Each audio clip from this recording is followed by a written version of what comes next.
Mister ladies YouTube நேயர்கள் அனைவருக்கும் உங்களுடைய வெல்னஸ் குருஜியுடைய அன்பான வணக்கங்கள்.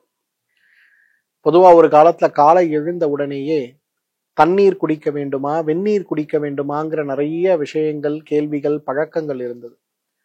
இப்பெல்லாம் காலையில எழுந்த உடனேயே முதல்ல வீட்டில் இருக்கக்கூடியவங்க அட்லீஸ்ட் 4 பேர் இருக்க குடும்பத்துல ஒருத்தராவது செய்யக்கூடிய வேலை என்ன?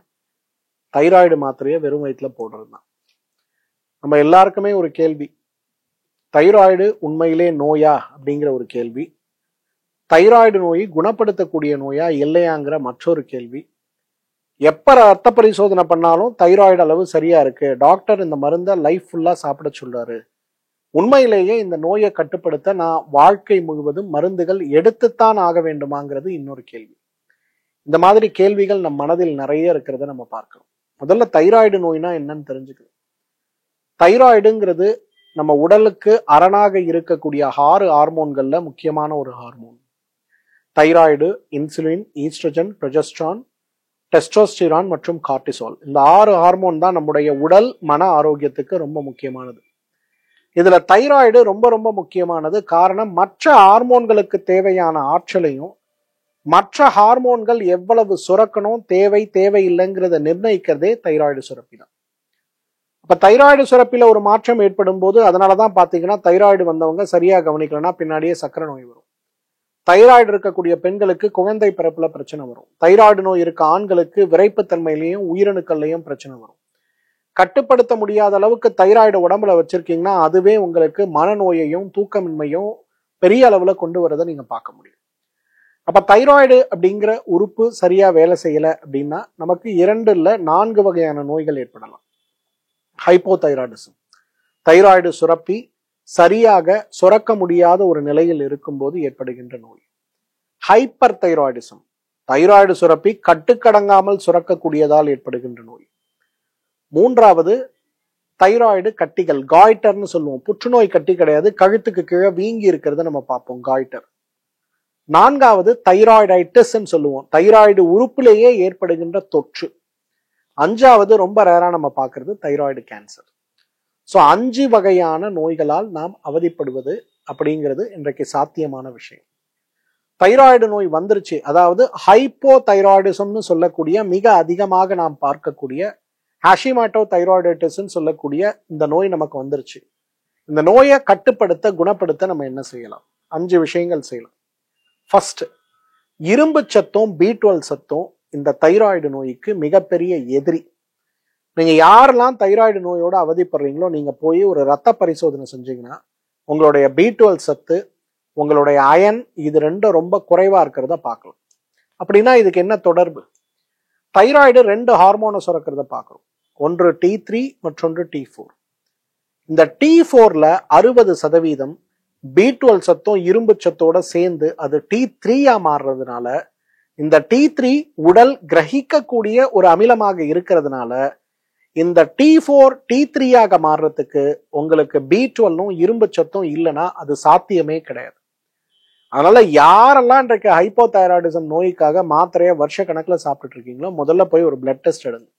உங்க B12 சத்தும் உங்களோட அயன் ஹீமோகுளோபினும் குறைவா இருக்குன்னா ஒரு ஆயுர்வேத மருத்துவரை, சித்த மருத்துவரை சந்தித்து முறையான சிகிச்சை எடுத்துக்கொள்ள முடியுமா அப்படிங்கிறத பாருங்க. ஸோ இந்த ஊட்டச்சத்து குறைபாடை நீங்க சரி பண்ணீங்கனாலே உங்க தைராய்டு கட்டுக்குள் படிப்படியா குணமாகிறத நம்ம பார்க்கலாம். இது ஃபர்ஸ்ட் விஷயம் நம்ம பண்ண வேண்டியது. 2வது, டீடாக்ஸ் செய்யணும். இந்த தைராய்டு நோய் ஏற்படும் போது ஒரு பெரிய பிரச்சனை என்ன ஆகும்னா நம்மளோட மெட்டபாலிக் ரேட் குறையும். மெட்டபாலிக் ரேட்னா என்னன்னா வளர்சிதை மாற்றம். உடம்போட இயக்கம் எவ்வளவு இருக்கு, அதுக்கு எவ்வளவு எனர்ஜி தேவைப்படுது, இந்த எனர்ஜி உடம்பு உற்பத்தி செய்வதற்கு எவ்வளவு கொழுப்புகளை எரிக்க வேண்டி இருக்குன்னு சொல்லக்கூடிய அந்த விஷயம் இருக்குல்ல, இதுக்கு பேர் தான் மெட்டபாலிக் ரேட்டுன்னு சொல்லுவோம். இந்த மெட்டபாலிக் ரேட்டு தைராய்டு நோய் ஏற்படும் போது குறையும் போது நம்ம உடம்புல நிறைய கழிவுகள் தங்கும். ஒரு ஆறை நீங்க யோசிச்சு பாருங்களேன், நல்லா வேகமா தண்ணி போகுதுன்னா என்ன ஆகும்? இருக்கக்கூடிய குப்பை, கசடு எல்லாத்தையும் அடிச்சு கொண்டு போயிடும். ஆறுல தண்ணி குறையும் போது என்ன ஆகும்? ஒரு பேப்பர் நீங்க போட்டா கூட அந்த பேப்பர் மிதக்குமே தவிர வெளியில போகாது. இதுதான் நம்ம யோசிக்கணும், தைராய்டு நோய் நம்ம உடம்புல ஏற்படும் போது என்ன ஆகுதுன்னு. அப்ப பேசிக் மெட்டபாலிக் ரேட் குறைவாக இருக்கும்போது உள்ளே இருக்கக்கூடிய கழிவுகளை வெளியேற்றாமல் நீங்க என்ன தைராய்டு மருந்து சாப்பிட்டாலும் எப்படி அது உடம்புல வேலை செய்யும்? வேலை செய்யாது. அதனால டீடாக்ஸ், ஒரு 6 நாளைக்கு நெய் மருந்து சாப்பிடணும். பொதுவா நாங்க டீடாக்ஸுங்கிறத எப்படி கொடுப்போம்னா, ஒரு 6 நாளைக்கு நெய் மருந்து. முதல் நாள் 30 மில்லி, அடுத்து 45, அடுத்து 60, அடுத்து 75, அடுத்து 90, 6ஆம் நாள் 105 மில்லி கொடுத்து 7ஆம் நாள் பேதிக் மருந்து கொடுப்போம். இந்த டீடாக்ஸ் பண்றதுனால என்னென்னது நடக்கும்? உடம்புல இருக்க நீர் சத்தெல்லாம் போய் உடம்பு அப்படியே ஸ்லிம் ஆகிறத பார்க்க முடியும். பசி, ஜீரணம், தூக்கம், தைராய்டு நோயினால் இருக்கக்கூடிய உடல் சோர்வெல்லாம் மறைந்து போறதை பார்க்க முடியும். இது 2வது விஷயம். 3வது ரொம்ப முக்கியமானது, இன்றைக்கு தைராய்டு நோய்க்கு நாம் எடுக்கக்கூடிய மருந்துகள் வேலை செய்யாமல் இருக்கிறதா, வேலை செய்யுதா அப்படிங்கிற ஒரு புரிதல் தேவை. இப்போ சக்கரை நோய் வரும்போது நாங்க ரொம்ப அழகான ஒரு விஷயத்த சொல்லுவோம். கணையம் இன்சுலினை சுரக்குது, ஆனா இன்சுலின் உடம்பு செரிக்க அதுக்கு பலம் இல்லாத ஒரு நிலையில இருக்கு. இதுக்கு பேரு இன்சுலின் ரெசிஸ்டன்ஸ் டயபெட்டிஸ் சொல்லுவோம். டைப் 2 டயபெட்டிஸை பொதுவா இந்த கேட்டகரியில போடுவோம். அதே போலத்தான் தைராய்டு நோயும். இன்றைக்கு தைராய்டு அமிலம் சுரக்கும், ஆனா அந்த அமில சுரப்பை எடுத்துக்கொள்வதற்கு உடலுக்கு பலமற்ற ஒரு நிலை இருக்கும்போது நமக்கு இந்த பிரச்சனை ஏற்படும். அப்ப தைராய்டு ரெசிஸ்டன்ஸ் இருக்கான்னு பாக்குறதுக்கு இப்ப நிறைய பரிசோதனைகள் வந்தது. ஆன்டி டிபிஓன்னு சொல்லக்கூடிய, ஆன்டி T3 T4 சொல்லக்கூடிய ரெசிஸ்டன்ஸ் சார்ந்த விஷயங்கள் நிறைய இருக்கிறத பாக்குறோம். இந்த ரெசிஸ்டன்ஸை குறைக்கிறதுக்கு த பெஸ்ட் எது தெரியுமா? முருங்கைக்கீரை. இன்னைக்கு உலகத்துல முருங்கைக்கீரை மிகப்பெரிய அளவுல வணிகமான ஒரு கீரையாக மாறிக்கொண்டிருப்பதற்கு காரணம் என்ன தெரியுமா? Thyroid, insulin, oestrogen, progesterone, testosterone, cortisol, இந்த 6 ஹார்மோன்ல இருக்கக்கூடிய மாற்றங்களையும் கட்டுப்படுத்தி சரி பண்ணக்கூடிய ஒரே மூலிகை இன்றைக்கு உலகத்துல இருக்கிறது எதுனா, அறிவியல் பூர்வமாக நிரூபிக்கப்பட்ட ஒரே மூலிகை எதுனா முருங்கைக்கீரை தான். அதனாலதான் நம்ம கிராமங்கள்ல பாத்தீங்கன்னா பிள்ளைங்களுக்கெல்லாம் மதியம் சோறு போடும் போதே நெய் போட்டு அதுல முருங்கைக்கீரையை ஒரு கைப்பிடி போட்டு பிணைஞ்சு முதல்ல அதை சாப்பிட கொடுப்பாங்க. வீட்டுல நெய் காய்ச்சுவாங்க அந்த காலத்துல. அந்த நெய் காய்ச்சும் போது நெய் வந்த உடனேயே ஒரு 10 இலை முருங்கைக்கீரையை போட்டு அது பொரிந்து அடங்கின பிறகு அந்த நெய்யை வடிகட்டி பாத்திரத்துல போடுவாங்க. அந்த நெய்யை குழந்தைகளுக்கு கொடுத்துக்கிட்டே இருப்பாங்க. அந்த நெய் குழந்தைகளுக்கு உணவாக போகும்போது உங்களுக்கு ரெசிஸ்டன்ஸ் இருக்காது. அப்ப தைராய்டு நோய் ஏற்படுவதற்கான வாய்ப்பே இல்லாமல் இருந்தது. அப்ப முருங்கைக்கீரையை உணவுல சேர்க்கக்கூடிய ஒரு பழக்கம். உணவா சாப்பிடுங்க, அதுக்கும் நான் முருங்கை மாத்திரையா வாங்கி சாப்பிட்றேன் சார்ன்னு சொல்லாதீங்க. முருங்கைக்கீரையை சாப்பிடக்கூடிய ஒரு வழக்கத்தை வைக்க முடியுமான்னு பாருங்க. 4வது ரொம்ப முக்கியமானது, இன்றைக்கு நல்ல ஓய்வு தைராய்டுக்கு மிகப்பெரிய மருந்து. யாரெல்லாம் இன்னைக்கு வெளியில போய் பிரயாணம் செஞ்சு அலைஞ்சுக்கிட்டே இருக்குமோ நம்ம எல்லாருக்கும் தைராய்டு வரும். எனக்கு கூட அலைஞ்சன்னா தைராய்டு வரலாம். அப்ப நம்ம என்ன செய்யணும்? உழைப்பு அப்படிங்கிறது வேற, அலைச்சல் அப்படிங்கிறது வேற. இது 2த்துக்கு இருக்கக்கூடிய புரிதல் நமக்கு தேவை. நீங்க ஒரு நாளைக்கு 15 மணி நேரம் வேலை செய்யுங்க, தவறே கிடையாது. ஆனா 6 மணி நேரமாவது தூக்கத்திற்கு நேரத்தை ஒதுக்கணும். அந்த தூக்கத்துக்கு நேரம் ஒதுக்குற நேரத்துல மொபைல் பாக்குறது, கல்யாணத்துக்கு போறது, கோவிலுக்கு போறது, ஓய்வற்ற உழைப்புங்கிறது தைராய்டு நோயை பாதிக்கும். குறிப்பா பெண்கள் இன்றைக்கு ஏன் கட்டுப்படுத்த முடியாத தைராய்டு நோயில இருக்காங்கன்னா அவங்களுக்கு ஓய்வே கிடையாது. பள்ளிக்கூடம் இருக்கக்கூடிய, காலேஜ் இருக்கக்கூடிய எல்லா வீடுகள்லயும் பெண்கள் 5 மணிக்கு எழுந்துதான் ஆகணும். சரி, ஒரு மாசம் லீவ் வருது, சம்மர் ஹாலிடேஸ், வீட்டுல ரெஸ்ட் எடுக்கலாம்னா விருந்தாளிகளுடைய வருகை. அவங்களுக்கு ஒர்க்கிங் டேஸ்லயே பரவாயில்ல, கொஞ்சம் வேலை குறைவா இருக்கும், விருந்தாளிங்க வரும்போது இன்னும் 4 மடங்கு வேலை. இதுல பிள்ளைங்க ஊரை சுத்த போகணும், கோவிலுக்கு போகணும், வழிபாடு செய்யணும், குலதெய்வ கோயில் போகணும், மொட்டை அடிக்கணும், அது இதுன்னு வரும்போது நீங்களே யோசிச்சு பாருங்க. உங்க வீட்டுல இருக்கக்கூடிய அம்மாவோ பாட்டியோ அல்லது தங்கையோ இல்ல மனைவியோ இவங்க யாருக்காவது ஒரு நாளாவது நம்ம ஓய்வு கொடுத்துருக்கோமா? ஓய்வற்ற வாழ்க்கை பெண்களுடைய வாழ்க்கையை எப்படி பாதிக்குதுன்னா, கட்டுப்படாத தைராய்டு நோய்க்கு காரணம் ஓய்வற்று இருக்கக்கூடிய ஒரு நிலைதான். 5வது ரொம்ப இம்பார்ட்டன்ட் ஆனது தைரக்ஸ் மாத்திரைகள். இன்னைக்கு ரொம்ப என்னோட அனுபவத்துல பாத்தீங்கன்னா, அந்த தைரக்ஸ் மாத்திரைகளை விட சிறப்பா தைராய்டு நோயை கட்டுப்படுத்த, குணப்படுத்த ஏதாவது மருந்து இருக்குன்னா ஒரு கேள்விக்குறிதான். இந்த தைரக்ஸ் மாத்திரைகள் நேரடியாகவே உங்களோட B12 சத்து குறைபாடுகள் ஆரம்பித்து, இரும்பு சத்து குறைபாடுகள் ஆரம்பித்து, உடல்ல கழிவாக தங்கக்கூடிய நீர்ச்சத்துக்களை வெளியேற்றுவதில் ஆரம்பித்து அனைத்தையுமே செய்யக்கூடிய ஒரு அழகான மருந்து இந்த தைரக்ஸ் மாத்திரைகள் தான்.